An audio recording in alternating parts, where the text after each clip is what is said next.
Hi friends, இன்றைக்கி என் பொண்ணு first day ஸ்கூலுக்கு போகிறாங்க. ஃபஸ்ட்டு டேன்னு சொன்னால் இன்றைக்கி தான் ஃபஸ்ட்டு கிளாஸ் ஆரம்பிக்குதுன்னு இல்லை, அவங்களுக்கு வந்து 6th போகிறாங்க. 6th வந்து ஏப்ரல்லே ஆரம்பிச்சிட்டாங்க. இங்கே வந்து நார்த்தில் நாங்கள் இருக்கிறதுனால ஏப்ரல்லே ஆரம்பிச்சிட்டாங்க. இப்போ தான் சுட்டி முடிஞ்சுது, அதாவது சம்மர் ஹாலிடே இப்போ தான் முடிஞ்சுது. அதுக்கப்புறம் போகிறாங்க. தயிர் சாதம், அடிக்கிற வெயிலுக்கு தயிர் சாதம், அப்புறம் உருளைக்கிழங்கு பொரியல்னு அவங்களுக்கு பிடிக்கும், அதுவும் வச்சுருக்கேன். அதுக்கப்புறம் கொஞ்சம் சிப்ஸும் எடுத்துக்கிட்டாங்க. ஊர்லேருந்து இப்போ வந்ததுனால இந்த சிப்ஸு நேந்திரங்காய் சிப்ஸுன்னு சொல்லுவோம்ல, அதையும் வாங்கிட்டு வந்தோம். அதையும் எடுத்துக்கிட்டாங்க. ஸ்கூலுக்கு கிளம்பியாச்சு. நாங்கள் இருக்கிறது வந்து ஆர்மி குவார்ட்டர்ஸு. இது வந்து இப்படி தான் இருக்கும். படிக்கட்டுக்கிட்டெல்லாம் பார்த்தீங்கன்னு சொன்னால் அதில் உள்ள பெயிண்ட் எல்லாம் உறிஞ்சு இருக்குது. அதை பற்றிலாம் என்கிட்ட கேட்டுறாதீங்க, இது என்னம்மா இப்படியெல்லாம் இருக்குன்னு. அது கொஞ்சம் அப்படி தான் இருக்கும். பெயிண்டெல்லாம் வெளியே அடிக்க மாட்டாங்க, வீட்டுக்குள்ளே தான் நல்லா அடித்து கொடுப்பாங்க. வருஷத்துக்கு ஒரு தடவை வந்து பெயிண்ட் அடிக்கணுமான்னு கேட்பாங்க. ஆமாம் அடித்து கொடுங்கன்னு அடித்து கொடுப்பாங்க, இல்லை வேண்டான்னா அவங்க பாட்டு போயிடுவாங்க. இது அவங்களுடைய காசு, இது கவர்மெண்ட் காசில் எங்களுக்கு அடித்து கொடுக்குறது. அவங்களே எல்லாம் எடுத்து வச்சுக்குவா.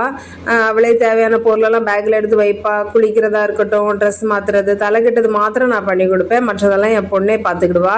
அவளுடைய ஹாலிடே ஹோம்ஒர்க் ப்ராஜெக்ட்டு இந்த சார்ட் எல்லாம் எடுத்துகிட்டு கிளம்பியாச்சு. தங்கச்சிக்கிட்ட மொபைலை கொடுத்தா போதும், கொஞ்சம் நேரம் நாங்கள் வர்றது வரைக்கும் பொம்மை பார்த்துட்டு இருப்பான். இங்கே வந்ததுக்கப்புறம் நான் அந்த மொபைலை வாங்கிக்கிடுவேன். இப்போ நானும் என் பொண்ணு கிளம்பியாச்சு. பேக்கை நான் வச்சுருக்கேன். அடிக்கிற வெயிலுக்கு ஒரு கொடையும் எடுத்துகிட்டு போவோம். கிளம்பிட்டோம். மொதல் ஸ்கூலுக்கு போகிற ஏதாவது சொல்லு, ஏதாவது சொல்லு.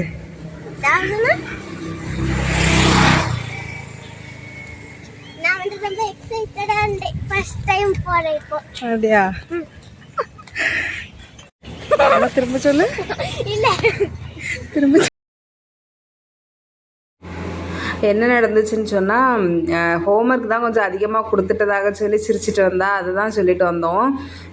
போகிறதெல்லாம் நல்லா தான் இருக்குது. ஹோம்ஒர்க் அதிகமாக கொடுத்துட்டாங்க. அதை எழுதி எனக்கு கொஞ்சம் கஷ்டமாக போச்சு. திரும்ப நான் எழுத சொல்லுவேன்.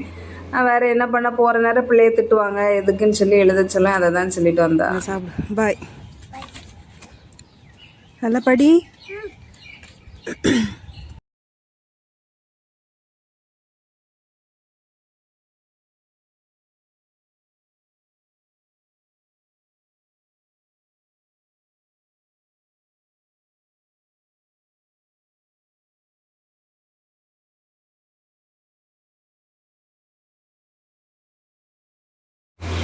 இது பார்த்தீங்கன்னு சொன்னால் நாங்கள் வர வழியிலே நிற்குது. இந்த செடி பார்க்க நல்லா இருந்துச்சு, அவ்வளோ கண்ணுக்கு அழகாக இருக்குது.